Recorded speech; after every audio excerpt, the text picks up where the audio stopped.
বসন্ত নয়, আমার দরজায় প্রথম কড়া নেড়েছিল অবহেলা। ভেবেছিলাম অনেকগুলো বর্ষা শেষে শরতের উষ্ণতা মিশে এলো বুঝি বসন্ত। দরজা খুলে দেখি আমাকে ভালোবেসে এসেছে অবহেলা। মধ্য দুপুরে তীর্যক রোদের মতো অনেকটা নির্লজ্জভাবে আমাকে আলিঙ্গন করে নিয়েছিল অনাকাঙ্ক্ষিত অবহেলা।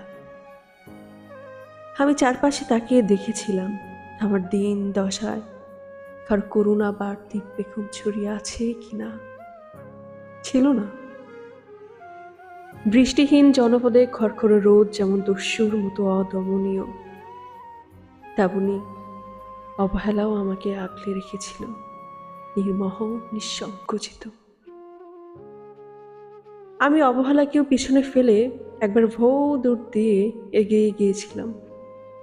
তখন দেখি আমার সামনে কলহাস্যে দাঁড়িয়েছে উপেক্ষা। উপেক্ষার সঙ্গেও একবার কানামাছি খেলে এগিয়ে গিয়েছিলাম তোমাদের কোলাহল মুখর আনন্দ সভায়। কি মিলেছিল?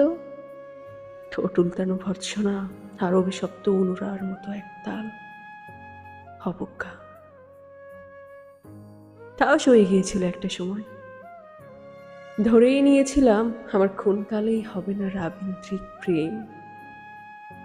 তোমাদের জয় গানে করতালিতে নত যেন থেকেছিল আমার চাপা আক্ষে লজ্জা। বুঝে গিয়েছিলাম জীবনানন্দময় স্বপ্ন আমাকে ছুবে না। জয়নলের রং নিয়ে কল্পনার ব্যাসাতে হারানো দিনের গানের ঐন্দ্রালিক তন্ময়তা বা ফুল পাখি নদীর কাব্যালাপে কারা মুশকিল হলো এ নিয়ে কৌতূহল দেখাবার দুঃসাহস আমি দেখাইনি কখনো। এত কিছু নেই জেনেও নজরুলের মতো বিদ্রোহী হব সে অমিত শক্তিও আমার ছিল না। মেনে নেওয়ার বিনয়টুকু ছাড়া আসলে আমার কিছুই ছিল না। শুধু ছিল অবহেলা, উপেক্ষা আর অবজ্ঞা। হ্যাঁ, একবার তুমি বা তোমরা যেন দয়া করে বাঁকা চোখে তাকিয়েছিলে আমার দিকে। না তাচ্ছিল্য নয়, একটু মায়াই যেন ছিল। হতে পারে কাপা আবেগে মিশ্রিত ছিল তোমাদের দৃষ্টিতে। ওইটুকুই আমার যা পাওয়া। আমি ঝরে যাওয়া পাতা, তুমি ছিলে আকস্মিক দমকা হাওয়া। তারপরও অবহেলার চাদর ছাড়িয়ে উপেক্ষার দেয়াল ডিঙিয়ে ও অবজ্ঞার লাল দাগ মুছে জীবনের কোনো সীমারেখাই ভাঙতে পারিনি আমি। এই কথা জানি শুধু অন্তর্যামী। অনেক স্বপ্নপ্রবণ হয়ে একবার ভেবেছিলাম ওই অবহেলার তুষারপাতের মুখচ্ছবি, উপেক্ষার কাছের দেয়াল, অবজ্ঞার কুচকুচে অন্ধকার, এর কিছুই থাকবে না একটি বসন্তের ফুৎকারে। একটি ঝলমলে পোশাক গায়ে জড়িয়ে হাতের মুঠোয় বসন্ত নিয়ে অন্তত একটি সন্ধ্যাকে উজ্জ্বল করে নেব, এমন ভাবা আবেগও ছিল আকাশের কার্নিশে লেপ্টে থাকা প্যাঁচামেঘের মতো। ওই মেঘ কখনো বৃষ্টি হয়ে নামেনি।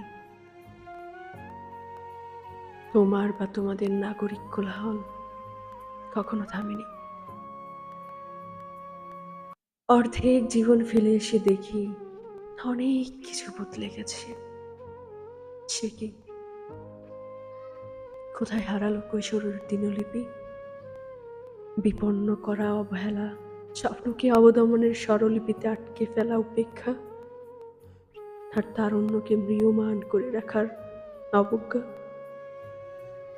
ওরা আমাকে চোখ রাঙাতে পারে না ঠিক, তবে এখনো পোড় খাওয়া দিন বড্ড রঙিন।